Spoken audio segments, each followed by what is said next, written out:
Namaskaram and welcome to our temple history series. Today let's talk about amazing Arunachalam which is located in Tiruvannamalai, Tamil Nadu. Arunachalam లేకపోతే తిరువన్నమలైలో ఉన్న అరుణాచలేశ్వర దేవాలయం గురించి అందరికీ తెలుసు. ఇది తమిళనాడులో ఉంది. పంచభూత లింగంలో అగ్నిలింగంకి ప్రతీకంగా భావిస్తారు. పురాణముల ప్రకారం ఈ క్షేత్రం విశ్వకర్మ చేత శివుని ఆజ్ఞతో కట్టబడింది. ప్రతి సంవత్సరం కార్తీక మాసంలో ఇక్కడ దీపోత్సవం అంటే కార్తీక దీపం గొప్పగా నిర్వహిస్తారు. లక్షల భక్తులు ఈ మహోత్సవంలో పాల్గొంటారు. భక్తుల నమ్మకం ప్రకారం అరుణాచల గిరి ప్రదక్షిణ చేయడం శివుని ప్రదక్షిణ చేసినట్టుగా ఉంటుంది.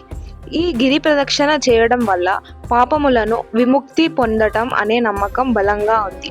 స్కంద పురాణంలో కూడా ఈ క్షేత్ర మహత్యం వివిధమైన విధానాల్లో వివరింపబడింది. రమణ మహర్షి గారు కూడా అరుణాచలాన్ని తన ఆధ్యాత్మిక సాధన కేంద్రంగా చేసుకున్నారు. ఆయన ప్రకారం అరుణాచల పర్వతం నిజంగా శివుని స్వరూపం. సాధారణ ధ్యానం చేసినా సరే మోక్షం లభిస్తుంది అని చెప్పారు. అరుణాచలం ఈ దివ్య అగ్ని పర్వతం ఇప్పటికీ లక్షల భక్తులకు ఆధ్యాత్మిక ప్రేరణ ఇస్తుంది.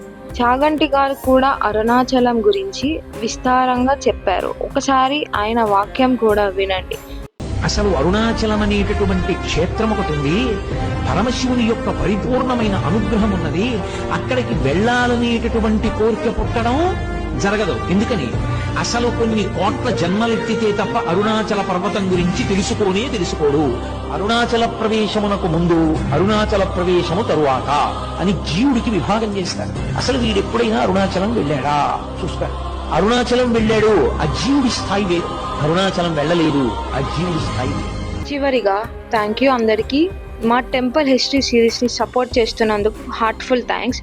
మీరు ఈ వీడియోని నచ్చినట్టయితే లైక్ చేయండి, షేర్ చేయండి, మా ఛానల్ని సబ్స్క్రైబ్ చేయండి. నెక్స్ట్ ఎపిసోడ్లో ఇంకొక అద్భుతమైన మందిరంతో కలుద్దాం. అప్పటి వరకు ఓం నమః శివాయ.